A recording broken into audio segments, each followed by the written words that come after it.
वही का गलत का छोड़ती लेके हाथी हाथी लेके मार घुमान खेले बड़े वही को मार बाजार खोल ले बड़ी तो लड़किया कहते कि हाथी चुके मत देखो एक खूबी जान ले तो वही में डूबी जाइए क्या कहतिया अरे छोटी चुकी चीज के हजार की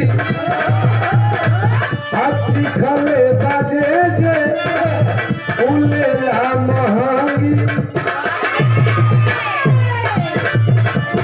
अरे छोटी छोटी चीज के हजार की सिखले बाजे